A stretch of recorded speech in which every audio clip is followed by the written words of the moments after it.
오늘로써 이제 히브리서하고 세 번째 또 마무리가 될 것 같은데, 우리가 첫 시간에 히브리서 전체적으로 봤어요. 그래서 허리 신학이다. 그래서 통으로 보고 멜기세덱을 가지고 아담과 예수님의 그 통으로 보는 어떤 그 시각을 받고, 시공간을 초월하고 영혼육을 초월하는 그 믿음의 또 역사다. 또 지난 시간에 천사에 대해서 나누고, 히브리서하고 헬라서하고 이렇게 봤을 때 이 우리의 머리 안에서의 싸움이다. 그렇죠? 머리에서부터 이제 믿음의 이제 시작이 있으니까. 그래서 우리의 생각, 내 생각이 이제 이걸 버리는 게 히브리서라는 거죠. 그래서 세상에서 자꾸 네 생각이 옳다, 너가 중요하다, 자꾸 이제 너가 최고야, 우리 중심의 어떤 그런 사고를 하게 하는 게 이제 헬라 사고다. 그렇게 해서 쌓아 올린 게 바벨탑이라는 거죠. 우리 생각의 이 합리적인 어떤 이런 거를 통해서 너희들의 생각의 최고치, 우리 아까 얘기했지만 뭡니까, 그 누구예요? 일론 머스크 같은 사람. 과학이나 어떤 이런 거에 최고치 똑똑하고 막 해가지고 이거를 막 쌓아가지고 올린 게 이제 큰성 바벨론이고 바벨탑이다. 그것이 어떤 우리의 지식과 생각의 최고치, 이제 이거를 추구하게 하는 게 헬라 사고다. 그리고 히브리 사고는 자기를 부인하고 그렇죠? 계속 내 생각을 부인하고, 내 계획은 안 되고 주님의 계획만 섭니다. 내 안에서는 악한 것밖에 없습니다. 자기를 부인하고 십자가를 나아간다. 그래서 우리 생각은 거의 다 아닐 확률이 높다. 그렇죠? 그래서 이런 것들이 이제 히브리 어떤 사고다. 그래서 뭐 유대인들의 스터디가 이런 차원이 아니고 온전한 믿음으로 나가는 것이다. 그래서 너희 원수를 축복하고, 그래서 그때 얘기했잖아요. 복음 전했더니 따귀를 맞았는데 여기도 때리세요. 그게 이제 히브리적 사고라는 얘기죠. 뺨을 맞으면 이거 뭐 고발해야 돼 막 이러면서, 주여 어떻게 제가 이렇게 맞을 수 있습니까? 이렇게 하는 게 이제 우리의 머리의 생각인데, 맞는 순간 히브리 사고, 믿음의 사고, 말이 안 되지만 왼 뺨을 때려라 이렇게 하니까 갑자기 이렇게 분노했던 사람이 갑자기 녹아버리는. 이 분노했던 사람이 녹을 거라고 아무도 합리적인 사고로는 생각할 수 없다는 얘기예요. 그런데 이렇게 하니까 갑자기 이 사람이 눈물 터지는 거예요. 그것이 바로 하나님의 그 믿음의 역사다. 그래서 내 생각을 버리고 주님 앞에 순종으로 나아간다. 최춘선 할아버지가 굳이 저렇게 하셔야 되나? 이게 헬라적 사고죠. 굳이 저렇게 하셔야 되나? 30년이나 맨발로 굳이? 그런 거. 저거 이해 안 될 것 같은데, 보는 사람들이. 봐도 뭐 무슨 말인지도 모를 것 같은데, 뭐 안 준 거 어쩌고저쩌고 하는 게 전도가 되실까? 그게 헬라 사고. 그냥 하는 거, 그냥 히브리 사고. 그냥 최춘선 할아버지 그냥 30년 동안 그냥 가는 거죠. 그래서 우리에게도 이런 믿음의 돌파가 있을 줄 믿습니다. 그래서 오늘은 대제사장과 안식. 잘합니다. 대제사장과 안식. 오늘도 말씀이 어려워요. 그래서 지난주도 상당히 어려워가지고 제가 이게 내 역량을 넘어서는구나 했는데 오늘도 쉽지가 않았습니다. 그래서 우선 히브리서 4장 11에서 16. 원래 이제 제 계획에는 이제 안식, 그리고 이제 뭐 대제사장, 멜기세덱 막 이렇게 따로따로 하려고 했는데, 이 안식과 이 대제사장이 연결이 돼 있어요. 그래가지고 같이 하는 게 맞는 거구나. 따로 하려고 했던 건 내 생각, 헬라 사고. 근데 보니까 주님의 생각 그게 아니다. 붙어 있는 거 이게. 그래서 보니까 11절에 보니까 안식에 들어가기를 힘씁시다. 그러면서 불순종의 본을 따르다가 이렇게 나가잖아요. 그러니까 순종하는 것이 안식이라는 거예요. 하나님의 말씀에 순종하는 것이 안식으로 들어가는 것이다. 그래서 말씀에 순종하는 것과 안식과 연결이 되어 있는 개념이라는 거죠. 그래서 바로 12절에 그렇게 나오는 거예요. 하나님의 말씀은, 그러니까 이 앞에는 다 안식에 대한 내용이거든요. 앞부분에는 안식에 대해서 쫙 하다가 결론적으로는 하나님의 말씀은 살아있고 이렇게 나오는 거예요. 그러니까 하나님의 말씀에 순종하는 것과 안식과 연결이 되어 있는 얘기다. 하나님의 말씀은 어떤 말씀입니까? 우리의 살아있는 말씀이다. 그래서 양날 칼보다 날카로워서 우리를 찔러 쪼개고 우리가 혼과 영이 붙어있다고 그랬잖아요. 그래서 우리의 혼이 우리 안에 영에 그거를 제한한다고 그랬죠. 근데 말씀으로 그거를 쪼갠다고 그랬죠. 쪼개가지고 하나님의 진리의 말씀. 그래서 더 온전한 영으로 나아갈 수 있도록 우리 혼이 우리 영을 잡고 있을 때 이걸 잘라내서 하나님의 것으로 나아가게 하는 거예요. 그것이 하나님의 말씀인데 수술한다는 얘기죠. 하나님의 말씀으로 수술. 그러니까 하나님의 말씀에 순종함으로 나아가면은 헬라 사고가 아니고 히브리 사고로 순종하면서 나아가면은 어느 사이 우리의 영혼육이 수술이 된다는 얘기예요. 수술이 되면서 나아가니까 우리의 영혼육이 안식 가운데 이르게 된다. 하나님의 말씀으로 확 나아가려고 하다 보니까 우리의 그 말씀이 나를 막 찔러 쪼개. 그러면 또 이걸 또 순종하기 위해서 이해가 안 되지만 그 히브리 사고 온전한 믿음으로 가려고 하면서 막 가니까 하나님의 말씀이 우리를 계속 찔러 쪼개면서 우리를 수술하는 거예요. 내 혼과 영을 찔러가지고 하나님의 영으로 이렇게 그렇게 하면서 가다 보니까 안식 가운데 우리가 들어가는 거예요. 그렇게 들어가시길 축복합니다. 또 우리 안에 완전한 샬롬, 그 안식이잖아요. 우리가 샬롬이 완전한 이제 평화라고 그랬잖아요. 완전한 영혼력이 완전한 게 샬롬인데 그것이 무너져 있다는 것은 뭡니까? 내 안에 어떤 불순종의 영역이 있다는 얘기예요. 하나님의 말씀에 순종하지 못하기 때문에 내 안식이 무너지는 거예요. 순종함으로 안식에 이르고 내가 안식이 무너져 있다. 그러면은 하나님의 말씀에 내가 순종하지 못하고 있는 거구나. 이렇게 볼 수 있는 거예요. 그래서 우리가 막 기도할 때도 마음에 평강이 있으면 기도 응답이 이렇게 하는 것처럼 우리 심령에 어떤 불안함이 있다든지 걱정 근심이 있다든지 이러면 내가 하나님의 말씀에 잘못된 부분에 있다는 얘기, 그게 증거라는 얘기죠. 불순종과 안식은 뭡니까? 안식과 순종은 연결되어 있기 때문에 불순종하는 길로 가니까 안식이 무너진다. 그렇게 두 가지가 이제 연결이 되는 게 이제 그런 건데요. 13절에 보니까 하나님의 말씀을 정직하게 받아들이면 어떻게 된다는 거예요? 우리의 안에 있는 게 다 실체가 드러나. 내부의 실체와 죄악과 연약함이 다 드러난다. 13절에 하나님 앞에 어떤 숨겨진 것이 없다. 모두가 그 주님 앞에 벌거숭이로 드러난다. 그러니까 주님은 우리의 마음과 생각을 다 아시니까 성경 말씀을 쭉 보면서 이게 막 나를 수술하는 거예요. 우리가 정직하게 하나님 앞에 서게 되면 야곱이 나의 모습이고 또 누가 나의 모습이고 어떤 사람이 다 나의 모습이고 파라오가 나의 모습이고 그렇게 되는 거예요. 그렇게 보다 보면 계속 우리가 내 자신을 주님 앞에 하다 보면 결국 우리의 모든 것이 다 폭로가 되면서 거기서 회개하고 내가 주님 앞에 엎드리고 겸손하게 엎드릴 때 주님이 우리를 수술하시면서 우리를 안식 가운데로 끌어가시고 우리를 교정하시고 우리를 새롭게 하시는 거예요. 그렇게 되는 거예요. 그래서 이 말씀, 순종, 안식 말씀이 우리를 찔러 쪼개는 이 말씀이 유명한 말씀이잖아요. 12절 찔러 쪼개는 그렇게 해서 결국에 드러나고 결국에 말씀의 순종으로 나아갈 때 우리가 안식으로 나아가는데 그 뒤에 뭡니까? 그것을 돕는 분이 계시다. 그분이 바로 대제사장이시다 라는 거예요. 이렇게 연결이 되는 거예요. 대제사장과 안식이 이렇게 연결이 되더라고요. 네. 저도 몰랐어요. 하나님의 말씀에 순종할 때 우리가 안식에 들어갈 수 있고 이 말씀을 우리를 수술하고 순종함으로 안식에 들어가는데 그것을 돕는 분이 대제사장이다. 네. 우리를 도우시는 분이 대제사장 예수하신 줄 믿습니다.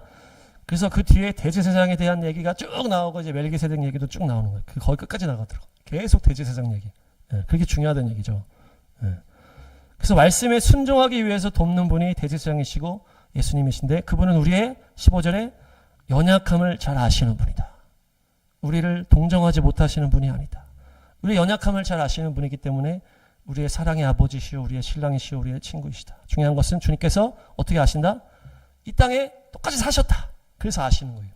우리처럼 이 땅에 와서 똑같이 30년의 삶을 사셨기 때문에 우리의 연약함을 아신다. 놀라운 하나님의 사랑이죠. 그래서 성육신하셔서 내가 인간 속으로 들어가서 인간의 삶을 내가 아는 거예요.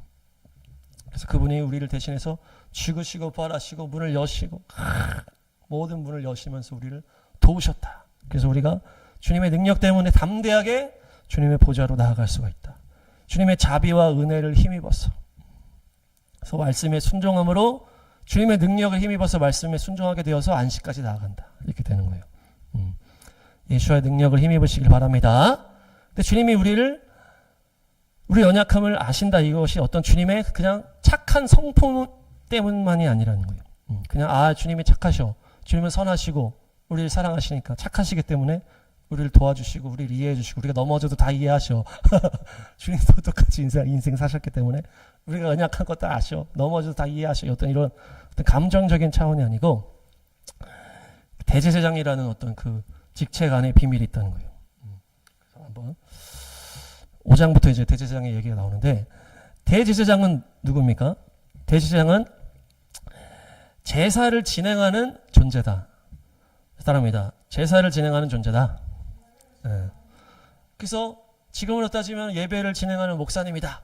이렇게 하는 거는 이제 헬라적인 사고고 그냥 너무 단순하게 이렇게 그렇게 하지 말고 히브리서 사고는 뭡니까? 실제 그 대제사장의 그 상황으로 들어가는 거예요.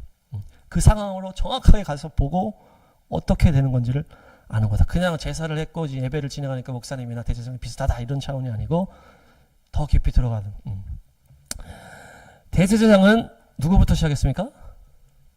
아론에서 시작했죠. 그래서 아론의 첫째, 둘째가 이제 잘못해가지고 죽었잖아요. 그래서 이제 걔네 둘이 죽고 셋째, 넷째가 이렇게 탁 엘라살, 이다말 이렇게 해서 쭉 하고 그러면서 계통이 그 혈통이 쭉 나오는 거예요. 그러니까 이 대제사장은 혈통으로 되는 거예요. 혈통으로. 그래서 쭉 가면서 이제 비느하스가 이제 나오잖아요. 비느하스가 어떤 사람이었습니까? 다 음행을 할 때 이 상황을 어떻게 다 막 울고불고 막 이런데 갑자기 그 우상숭배자가 텐트로 들어가는 남녀가 들어가 보잖아요. 그래서 비느하스가 가가지고 창으로 불을 찔러 죽이잖아요. 아시죠? 그렇게 강력한 어떤 그 사람이 비느하스. 이 사람이 대제사장의 계통을 잇는 사람이 되고 그렇게 쭉쭉쭉 가다가 사무엘 때는 엘리라는 제사장이 있었잖아요. 그러면서 쭉 내려가다가 또 다윗 시대 지나면서 다윗 시대는 대제사장의 역할이 별로 없었어요. 성전이 없어서 그런지. 그래서 다윗이 이렇게 쭉 다윗 뒷부분에 이제 사독이 나오고 이제 솔로몬 때 사독이 대제사장으로 성전에서 이렇게 하는데 이 사독에서 사두개인이 나오는 거예요.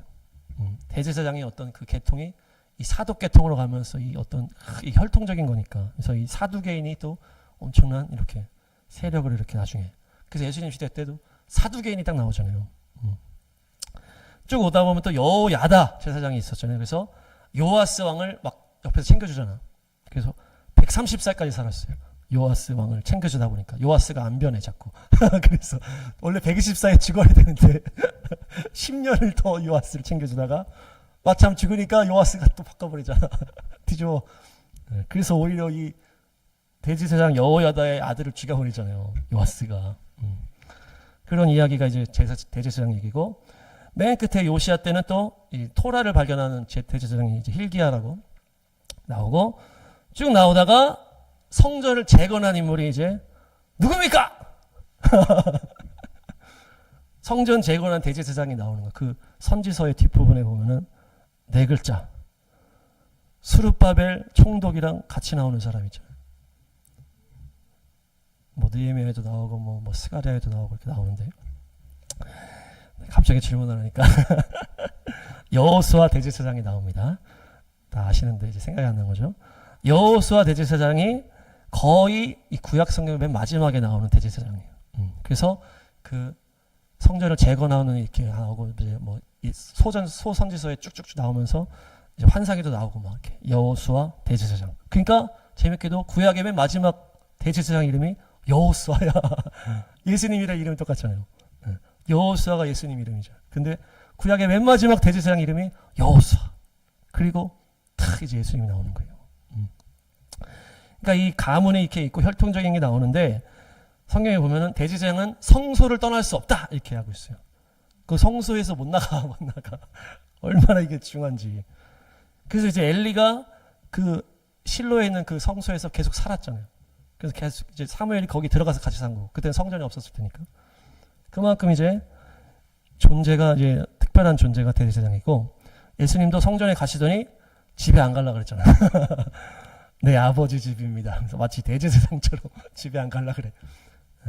근데 예수님 때 대제사장은 2명이 나오잖아요. 누굽니까? 예수님 때 대제사장. 가야바와 안나스. 이 가야바와 안나스. 가야바가 이제 핵심적인 이제 인물이고 나이가 좀 있는 이제 안나스가 장인이라 그래요. 가야바의 장인이 안나스인데 이 당시에는 대제사장이 많아. 왜 그러냐면 이게 완전히 그냥 권력층이 돼버린 거예요. 그냥 뭐 이 사람 저 사람 다 대제사장이 돼. 막 돈으로도 사고 막. 원래는 혈통적으로 이렇게 있고 첫째가 대제사장 되고 어떤 이런 계통인데 이제 그 여호수아 대제사장 이후부터는 그냥 개판이 된 거예요. 그러면서 이제 뭐 가야바가 이 가야바는 그 해의 대제사장이다 이렇게 돼 있어요. 대제사장은 그냥 혈통적으로 계속 죽을 때까지 하는 건데 성경에 그 한 해 동안의 대제사장이 가야바다 이렇게 돼. 그러니까 다 돌아가면서 하는 거예요. 돌아가면서 완전히 이제 권력 노름이 된 거예요. 그렇게 타락한 대제사장이 됐는데 중요한 거는 이 대제사장은 제사를 감당하는 인물이에요. 제사를 감당해. 그 성소에서 제사를 감당해. 그래서 어떻게 합니까? 백성들이 이제 죄를 이제 해결하기 위해 성소로 오는 거 아니야? 그 양이나 소를 가지고 딱 오면은 그 모든 거를 이제 진행해 주는 사람이 제사장이라는 거예요. 대제사장.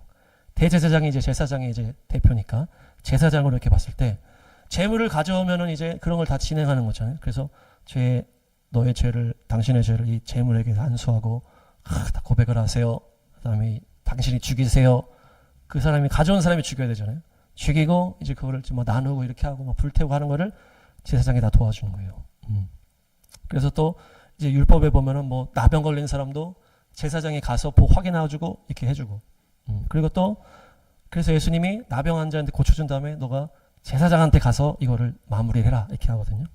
그러니까 제사장의 특별한 게 있어요. 이제 민수기 가보겠습니다. 민수기 15장. 이 말씀이 재밌죠? 죄를 지었어요. 와서 제사를 다 하는데 누가 속해준다?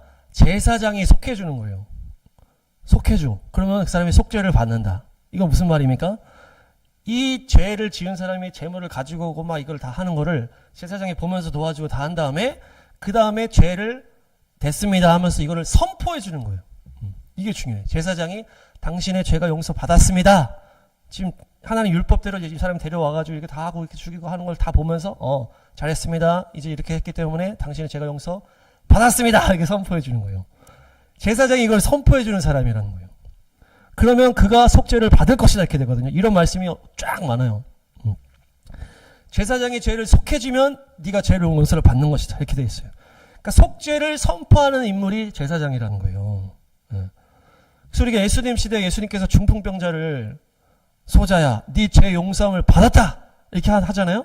그러니까 막 옆에서 뭐 저놈이 누구길래 막 죄를 용서 자기가 하나님이냐 막 이렇게 했단 말이에요. 근데 그게 잘못된 게 아니라는 거예요. 제사장의 일을 예수님이 거기서 하신 거예요. 제사장이 그 제사 지내는 걸 보고 그 죄인한테 네 죄 용서함을 받았어 선포해 주는 게 제사장의 역할이었는데 예수님이 그거를 하신 거예요. 그거를 하나님 자리에 올라가서 하나님처럼 죄를 용서합니다 이런 차원으로 한 게 아니고 제사장의 역할을 예수님이 그 사람한테 소자야 네 죄 용서함을 받았다 선포했다는 얘기예요. 그거 제사장이 해야 되는데 이미 타락해가지고 그게 다 무너졌기 때문에 걔네들이 그것도 모르고 그냥 왜 죄 용서 어쩌고저쩌고 하는 거예요. 그러니까 겸손하게 주님 앞에 번거침을 받기 위해서 탁 오잖아요. 그 주님은 그 사람의 모든 심령을 다 보시니까 그거 보고서 소자야 네 죄 용서함을 받았다 선포를 해주시는 거예요. 선포. 네 죄 용서함을 받았어. 이 속해주다 이렇게 하는 것이 카파르입니다. 따라합니다. 카파르가 잘 기억하세요. 이것이 덮다, 가리다, 속해주다 이런 의미가 있어요. 죄를 덮어준다. 사랑이 허다한 죄를 덮느니라 이런 표현이 있잖아요. 속해주고 용서해주고 속죄해주고 면제해주고 보상해준다 이런 의미가 쫙 들어가 있는 거예요. 너의 죄에 대한 것이 갚아졌다. 제사를 드렸잖아요. 그 죄 없는 동물을 죽여가지고 이렇게 하나님의 말씀대로 이렇게 했기 때문에 네 죄가 지금 이 제물로 인해서 갚아졌어. 속죄됐어. 용서됐어. 이것을 제사장이 딱 선포를 하는 거예요. 예수님이 제사장으로서 그 소자에게 딱 선포를 한 것이고 제사장이 그러니까 제사를 이제 지낼 때 제사장이 옆에서 다 본단 말이에요. 이 사람이 하는 걸 다 보고서 잘했습니다. 죄 용서를 받았습니다. 선포하는 거예요. 근데 죄 용서를 선포해 주지 않을 수도 있을까요? 이 사람이 다 와가지고 했는데 죄 용서를 선포를 안 해줘.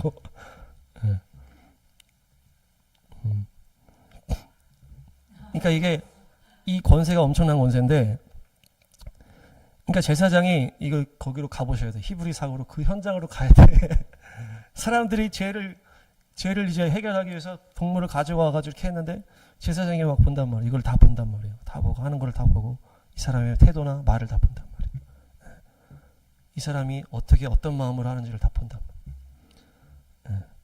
근데 이 사람의 태도나 이런 것들의 어떤 것들을 다 보면서 선포를 안 해줄 수도 있는 권세가 지금 제사장한테 있는 거예요. 물론 뭐 그렇게 했을지는 모르겠지만, 왜냐하면 그 사람을 지금 다 보는 거예요. 뭡니까? 죄 지은 사람이 데려와가지고 재물을 어떻게 하는지부터 다 보잖아요. 이 재물이 어떤 상태인가, 재물이 어떤 상태인가를 다 볼 거 아니에요, 제사장이. 재물이 막 개판이야. 근데 제사를 지내는데 또 왔어요, 이거 하기 싫은데, 나 돈 아까운데, 이런 말을 막 해. 그러면서, 막, 그런 걸 하는 거를 누가 본다? 제사장이 다 본다는 거예요. 제사장이. 그래서 그 사람이 하는 거를 보고 선포 안 해줄 권세가 제사장한테 또 있는 거예요.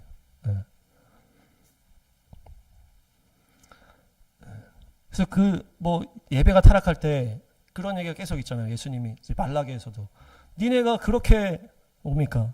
잘못된 재물을 가져오고 뭐 저는 거 가져오고 제일 안 좋은 것만 가지고 오는 거예요. 계속 바쳐야 되니까 아깝고 이러니까. 그런 거 가져오고 막 그렇게 하니까 문을 닫아버리고 싶다 이렇게 하잖아요.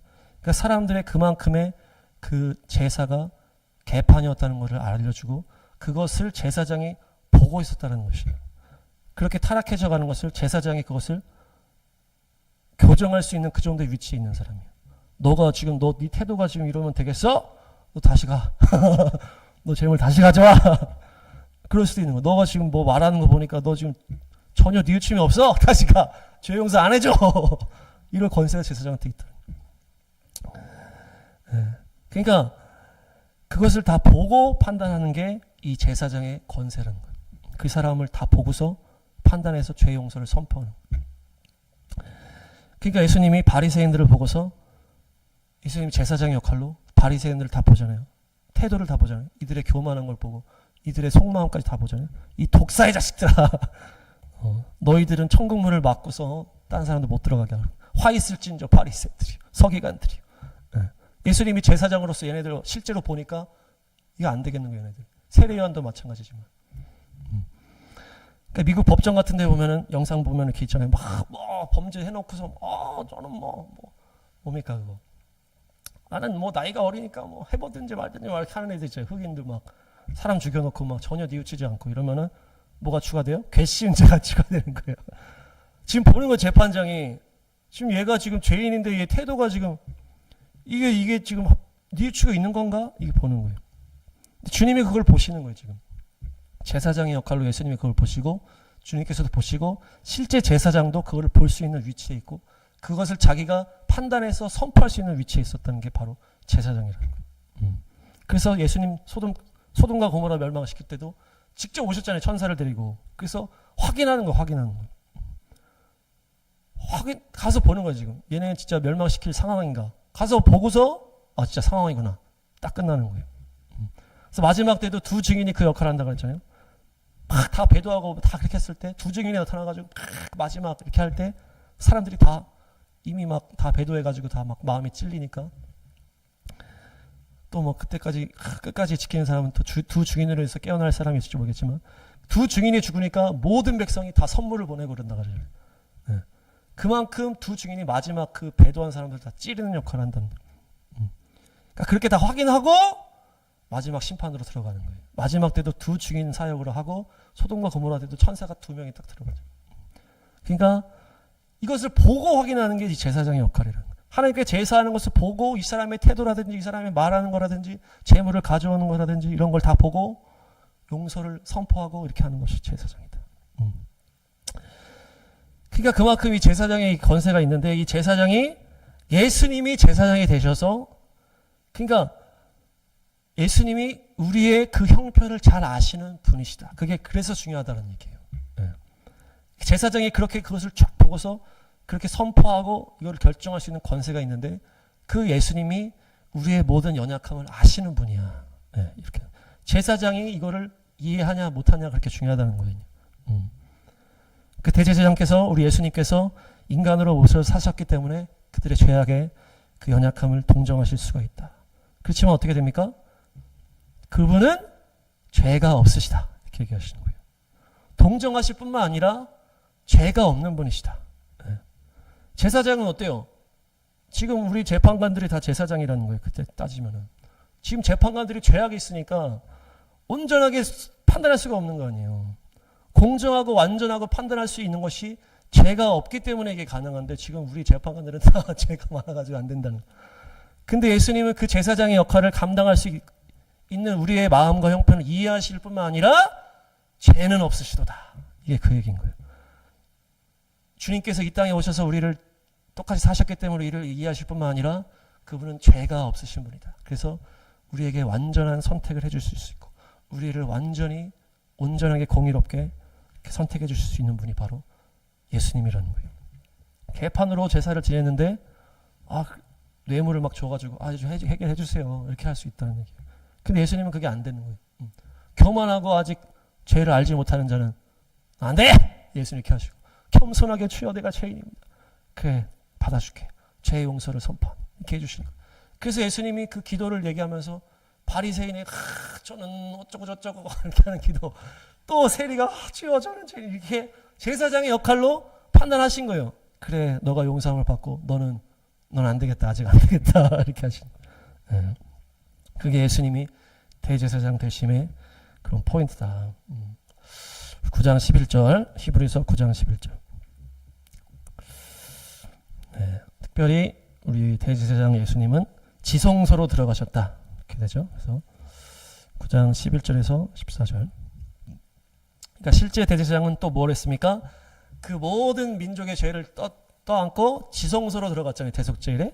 그렇게 해서 들어가서 그 사람은 먼저 뭐예요? 자기 죄를 또 속하고 그 다음에 그거를 또 피를 다 뿌려가지고 그렇게 해서 벌벌 떨면서 들어가는 거죠. 그러면서 모든 민족의 죄를 속하는 일을 대제사장이 했는데 예수님은 대제사장을 오셔서 그 장막 손으로 만들지 않는 장막이라. 그러니까 이 영의 일을 하셨다는 얘기죠.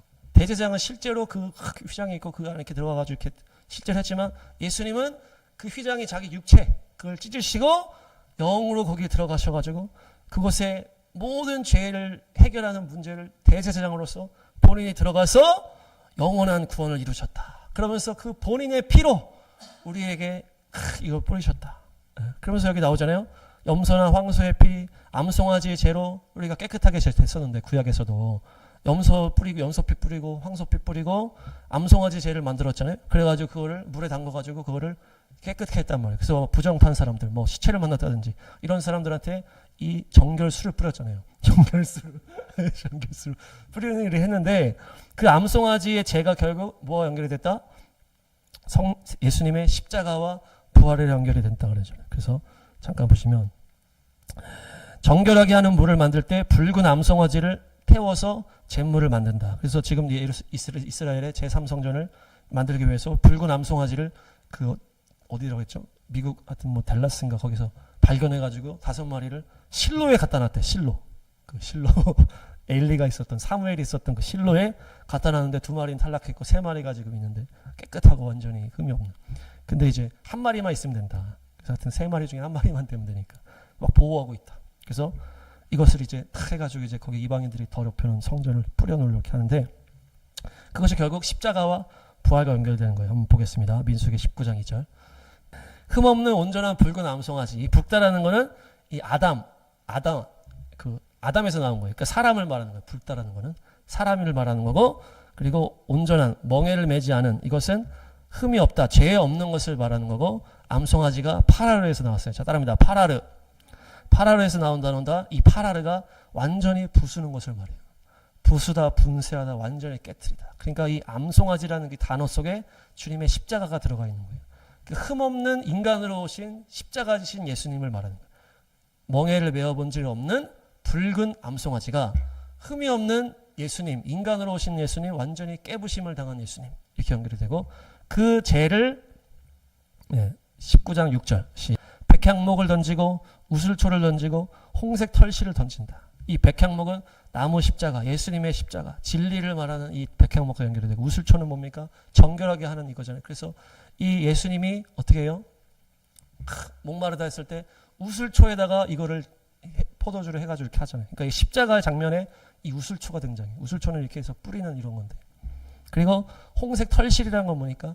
빨간 이제 옷을 만드는 털이잖아요. 그러니까 이 피로 물든 예수님의 옷과 연결이 된다. 그래서 백향목, 우슬초, 홍색 털실이 다 십자가와 연결이 되는 것이고, 마지막 9절, 19장 9절 시작. 암송아지 죄를 정결한 사람이 거두라. 그리고 정결한 곳에 보관하라 이렇게 했거든요. 그래서 예수님의 시체를 거둔 사람이 아리마대 요셉이에요. 그래서 예수님의 제자, 정결한 사람이에요. 이 사람이. 이 정결한 사람, 아리마대 요셉이 정결한 사람이 받아가지고 세마포로 쫙 싸가지고 아무도 묻은 적이 없는 새 무덤에 탁 넣었단 말이에요. 그것이 바로 진 바깥 정결한 곳에 암송아지 죄를 갖다 두는 것과 연결이 되는 거예요. 그래서 예수님이 부활하신 다음에 이 죄가 나오는 거 아니에요. 이 죄가 그 보관소에서 나와서 어디에 들어간다? 물에 들어가죠. 물에 타서 이걸 뿌리는 거예요. 물은 성령님과 연결이 되는 거예요. 그래서 죽으시고 부활하셔서 성령의 물, 성령님의 역사로 해서 정결케 되는 성령의 물이 전 세계를 덮은 게 바로 암송아지 죄다. 네, 그것이 이 붉은 암송아지 죄와 예수님 십자가 연결됐다. 그래서 이것이 뭡니까? 그 대제사장의 역할이라는 거예요. 대제사장이 성소에 들어가서 그 피를 뿌리고 이 암송아지 죄를 만들어서 이렇게 뿌려도 사람들이 죄의 용서함을 받았는데, 하물며 예수님께서 영의 장막을 여시고 그 지성소로 들어가셔서 완전한 그 성령의 힘입은 그 피를 우리한테 뿌렸을 때 우리가 깨끗게 되지 않겠느냐, 이렇게 연결이 되는 거죠. 네. 그래서 아까 얘기했지만 나병을 걸렸을 때 죄를 선포하는 것도 대제사장이 했다고 그랬잖아요. 그래서 나병이 뭐라 연결이 됩니까? 죄와 연결이 되잖아요. 네. 그래서 율법에 보면 나병이 어떻게 돼요? 온몸에 퍼졌을 때 제사장이 그걸 보고 너는 정하구나 이렇게 선포를 해요. 나병의 치유 방법이 없어요. 그냥 나병 이게 온몸에 꽉 차면은 너는 정하다 이렇게 얘기를 해요. 네. 그러니까 나병은 죄를 말하는 건데, 죄가 온몸에 퍼졌다는 건 뭡니까? 완전한 죄인임을 내가 깨달았을 때 너는 정하다, 이걸 제사장이 선포해 주는 거거든요. 그러니까 우리가 난 좀만 죄인이야 이러면은 아직 안 되는 거야. 나는 완전히 죄인이구나 이걸 깨달을 때 정해질 수 있는 시작이 된다. 그때 제사장이 선포해 준다. 정하구나. 네. 그래서 베드로도 완전히 3번을 부인하면서 예수님을 욕했다 그러잖아요. 그러면서 내가 얼마나 나약한 죄인임을 깨닫고 주님이 용서해 주시고 성령 받아서 가신 거예요. 네. 그러니까 이 완전히 이제 죄가 꽉 차는 거를, 하여튼 그 나병의 그 원리인데, 그 선포도 제사장이 하는 거예요. 딱 보고서 제사장이 딱 하는 거예요. 예수님도 사람을 볼 때 얘가 이 죄를 얼마나 깨닫는지 보자. 얘가 완전히 깨달았구나. 됐다. 이렇게 되는 거예요. 그걸 보고 선포하시는 거예요. 난 그래도 좀 괜찮은데. 이렇게 하면 안 돼. 나는 완전히 죄인입니다. 난 뼛속까지. 그래서 그 복음학교에서 완전히 그 뭡니까? 죄의 짱아찌라는 거 아니에요. 완전히 내가 짱아찌가 됐구나. 이걸 깨달아야 그때부터 정한 삶을 나갈 수 있는 거예요. 그래서 그것을 또 예수님이 보고 선포해 주신다는 얘기. 우리를 보시는 거죠. 겸손하시기 바랍니다. 그래서 네, 다음 말씀 거의 끝났는데, 히브리서 7장 26절에서 28절. 대제사장은 자기 죄도 있고, 그렇게 하니까 또 1년에 한 번 들어가야 되고 자기 죄도 씻어야 되고, 그 사람이 약점도 있고 연약한데, 율법은 그래도 계속 대제사장을 세웠단 말이에요. 제사장들이 개판치니까 결국 그렇게 된 거잖아요. 근데 하나님의 아들은 영원한 완전한 대제사장이다. 그는 거룩하시고 순진하시고 순결하시고 구별되시고 하늘보다 높으신 분이 대제사장으로 오셨다. 그러니까 그분에게는 죄가 없기 때문에 우리를 향한 선포나 이런 모든 것이 완전하시다. 그러니까 우리를 도와주실 수 있다. 그래서 우리를 죄 안 짓는 방향으로, 순종할 수 있는 방향으로 도와주신다. 우리가 죄 안 짓는 방향으로 갔을 때 우리 안에 안식이 임한다. 그 얘기예요. 네, 10장. 하나님의 집을 다스리시는 위대한 제사장이 계시고, 그분은 어떻게 하신다? 우리의 마음과 생각에 해주시는 거예요. 그 제사장은 해봐야 겉에서 그냥 판단하고 그렇게 육체로만 이렇게 하잖아요. 근데 주님께서는 그 율법을 우리의 마음에 새겨주시는 거예요. 내 생각에 새겨주시다. 그러니까 우리를 죄를 이기게 하실 분이 예수님이라. 그래서 죄와 불법을 내가 더 이상 기억하지 않겠다. 또 용서해 주실 때 사람은 막 앙금이 남잖아요. 그러니까 지금 그 문영배도 막 자기를 공격하니까 열받아가지고 그러는 거 아니에요.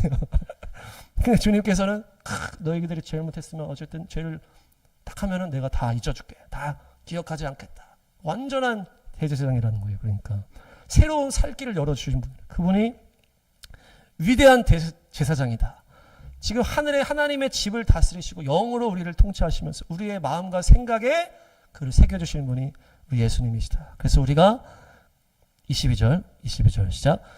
주님의 그 놀라운 그 사랑, 우리를 도와주시는 그 완전한 주님 대제사장이 계시기 때문에 우리가 확고한 믿음을 가지고 그 보혈을 의지해서 참된 마음으로 주님 앞에 나아가자. 그래서 담대하게 나아가자. 이렇게 하면서 예수님의 피를 뿌리고 죄책감에서 벗어나고 주님 앞에 고백하고 그냥 나아가자. 그러면서 맑은 물로 우리를 깨끗하게, 성령의 물로 깨끗하게, 말씀의 물로 깨끗하게 씻고 탁 나가는 거예요. 그것이 주님께서 지금 영으로 우리에게 역사하시는 대제사장의 역할을 하고 계시고, 또 어떻게 도우십니까? 그 휘장에 들어가셔서 우리를 위해서 중보하신다. 그래서 말할 수 없는 탄식으로 우리 안에서 우리가 어떻게 갈 바를 알지 못하고 탄식할 때 성령께서 우리한테 기도하시면서 우리를 이끌어 가시는, 우리 안에 들어오셔가지고 탄식하며 기도하시는 분이 우리 예수님이시다. 속에서 막 역사를 하시는 거예요. 대제사장은 육체적인 걸 밖에서 해봐야 별로 도움이 없는데, 주님께서는 영으로 모든 길을 맞추시고 성령으로 우리 안에서 역사를 하시면서 우리를 통해서 탄식하면서 우리를 기도해 주시고 우리를 도우시는 거예요. 그러니까 우리가 기도하고 우리 주여 용서해 주시고 겸손하게 하고 이렇게 주님 의지하면은 다 이길 수 있다는 얘기예요. 그러니까 주님의 완전한 도움이 있기 때문에 심령 안에서도 우리를 도와주시고 모든 상황을 다 아시는 주님께서 보혈을 뿌려서 우리를 깨끗게 하지 않겠느냐. 예수님의 그 정결하신 피가 우리를 깨끗게 하지 않겠느냐. 그분이 우리의 대제사장이시다. 그래서 그것이 바로 뭡니까? 히브리 사고의 포인트다. 그래서 그들은 우리가 이제 약간 우리는 이제 보이는 제사가 없으니까 애매할 때가 있단 말이에요. 내가 고백을 하고 이런 차원이니까. 근데 그들은 뭡니까? 재물을 가지고 와서 해결을 딱 해서 제사장이 너 됐어 하면은 거기에 대해서 가책을 받을까요? 안 받는 거 완전 깔끔한 거예요. 그냥 이거는 이 재물로 해서 이렇게 하니까 또 다시 죄 짓는 게 문제겠지만은 그 문제를 해결하는 거에서는 너무 깔끔한 거예요. 근데 이제 우리는 이제 보이는 게 없고 이러니까 기도만 하고 이렇게 계속 기도하고 또 기도하고 막 이럴 경우가 많잖아요. 주여 용서해 줘, 또 용서해 줘, 또 용서해 줘 계속 이렇게 반복할 때가 많다. 근데 이 완전히 히브리 사고는 뭐예요? 이게 재물을 가서 바치고 완전히 없어졌다, 덮였다 이렇게 옮기는 거예요. 죄를 옮긴다 이렇게 하잖아요. 주님의 그 십자가로 옮기고 자유를 얻는 거예요. 뭐 넘어지면 또 다시 옮기고 자유를 얻고 이게 있기 때문에 그 안티 기독교들이 그를 욕하는 거 아니에요. 니네는 잘못하면 또 용서받고 그래서 살인자도 용서받아? 막 이렇게 조롱하는 거 아니에요. 그게. 근데 그만큼의 그것이 바로 주님의 용서라는 거예요. 우리가 잘못하면 주님 용서해 주세요. 십자가 피로 씻고 끝난 거예요. 그러면은. 그럼 마귀가 너 그때 또 그래도 계속 종전해도 나 끝났는데 이렇게 하래. 이게 그냥 옮기고 끝나는 게 이제 죄와 이 보혈의 능력에 의해서 영으로 하는 건데, 이것을 영으로 이것을 옮기고 탁 털어버리는 그것이 어떤 이 히브리 사고의 죄를 옮기는 사고다. 그렇게 이제 이것을 탁 믿으면 우리가 걱정이 없는 거죠. 성령께서 우리를 인도하시기 때문에 점점 우리를 자유케 하시고 죄 진다 하더라도 주님의 보혈을 의지해서 탁 옮기면 되는 거예요. 자유관에 또 가는 거예요. 또 넘어지면 또 일어나면 되는 거예요. 그게 마치 제사를 또 가서 또 지키면 끝나는 것처럼 그렇게 우리가 이 죄를 예수님과 함께, 대제사장이신 예수님과 함께, 그분은 너무나 자비로우실 뿐만 아니라 죄가 없으시기 때문에 완전한, 그래서 우리가 겸손하게 주님 앞에 그렇게 하기만 하면 우리를 완전하게 이끌어 가신다. 네. 그래서 우리가 또 그런 죄를 옮기는 그 히브리적 사고를 통해서 십자가의 공로를 의지하고 보혈의 공로를 의지해서 죄를 돌파하고 승리하여서 또 정결케 돼서 우리가 주님의 수준까지, 예수님의 거룩한 수준까지, 그래서 안식으로 언제나 우리가 나아가는 우리가 될 줄로 믿습니다.